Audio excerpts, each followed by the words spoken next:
Donald Trump's attempt to wrestle back the election spotlight this week may have succeeded, but not in the way some of his allies hoped.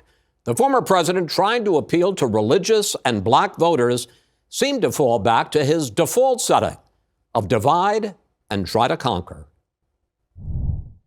Do you believe that Vice President Kamala Harris is only on the ticket because she is a black woman? She was always of Indian heritage, and she was only promoting Indian heritage. I didn't know she was black until a number of years ago when she happened to turn black, and now she wants to be known as black. Donald Trump, who's made a concerted effort to reach out to black voters, questioning the vice president's racial identity during an appearance before black journalists. So I don't know, is she Indian or is she black? It doesn't seem to have been a mistake. At a rally hours later, the campaign displayed this headline: "Watch Kamala Harris sworn in as first Indian American senator." Everything about Kamala Harris roll out, it's phony and it's fake. Earlier in the week, Trump's focus was on religion, My beautiful Christians, I love you. You gotta get out and vote. urging key voting blocs to support him while also attacking Harris. She doesn't like Jewish people.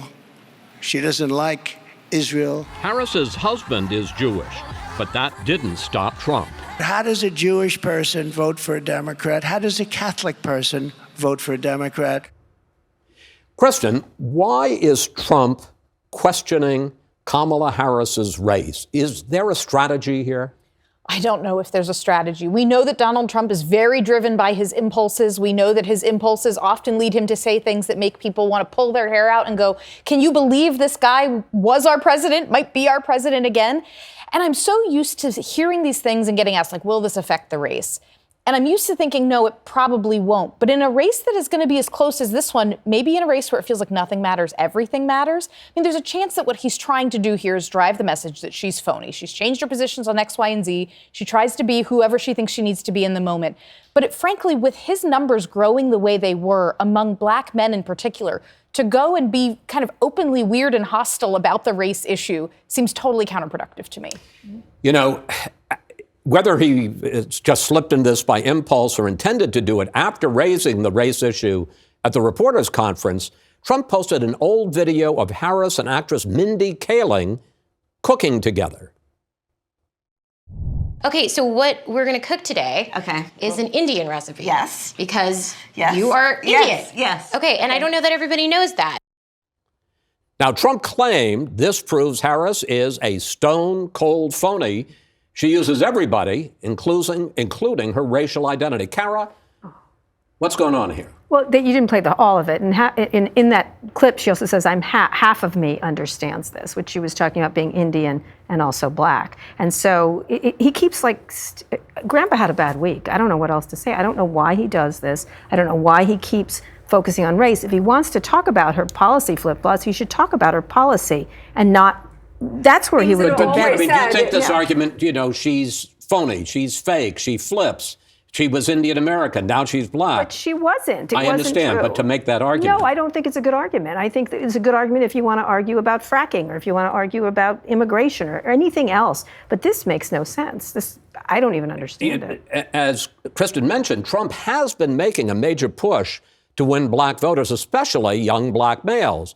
In a recent poll, Harris leads among black voters 78% to 15%, but that's still closer than how Trump ran against Biden back in 2020.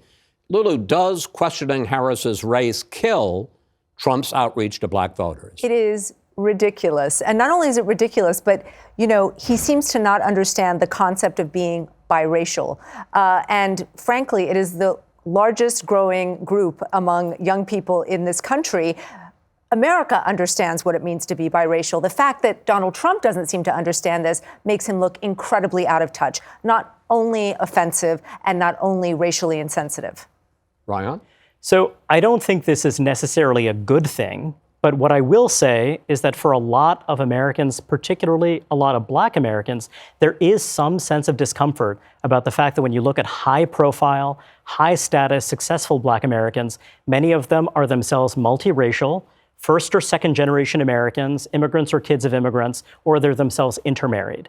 There are some folks, there's a group called the American Descendants of Slaves, ADOS, a kind of emerging movement that you see in some spaces where people say, hey, wait a second, you have folks who are not part of this multi-generational, long Black American story who are claiming this mantle. I'm not saying that's necessarily a good thing, Lulu. I'm just saying shocked that this is an argument that you are putting forward. This is something I'm talking about as an analyst to describe the fact that the Black community is not a monolith. There are a lot of complicated, conflicted feelings. More than twice as many Black Americans oppose intermarriage as white Americans. If your skin color is black, you're black. It is a completely ridiculous argument to be made in a country where you have the one drop, where you had the one drop rule, where you were actually penalized legally in this country if you had a single drop of black blood, to now say that this woman who is clearly black is somehow suspicious and is wearing a mantle and trying to assume some kind of ridiculous identity. I'm describing public opinion. I'm describing the fact that this current does exist. And I think that when we're trying to understand the electorate, let Reihan talk.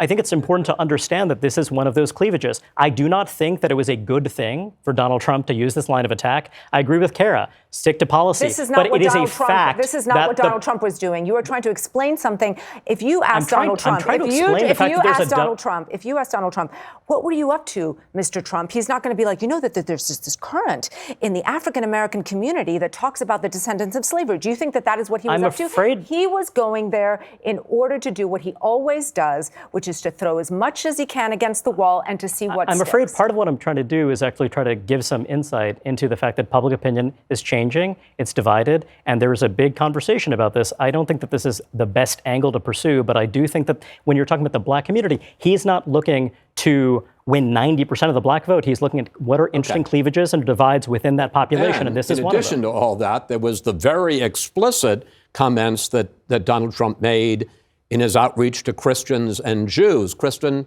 is Trump's, and I put this in quotes, religious war working? Well, Donald Trump has always made religious style rhetoric a part of what he does. When I was in Milwaukee for the convention, and when you looked at the footage of the convention, it felt very much like a tent revival. I mean, the talking about faith, even though Donald Trump is not necessarily a person, he himself, I think, does not have a very credible faith story. He's somebody who, through selling $60 Bibles, has always tried to make the case, I think poorly, but it has been successful, at least in terms of polls, to voters of faith that he's the one that's going to defend their ability to practice their religion. I think that works. The religion stuff works well for him. They're not going to go anywhere else. And they've shown the willingness to take him because he's such a sinner. They kind of even are attracted to that. I can understand the Christian evangelical part of it, but explain to me the idea of him saying Kamala Harris hates Jews, especially when her husband is Jewish. I just think he just puts it up there. He's throwing, again, what I think you're talking about, he's throwing up a lot of things to find out what will work. And that, to me, would work a little better than the black thing. The black thing seems like, he's To what degree, Kara, do you think? He seems like the uncle at Thanksgiving who you literally want to not sit next to. To what degree do you think this was Donald Trump?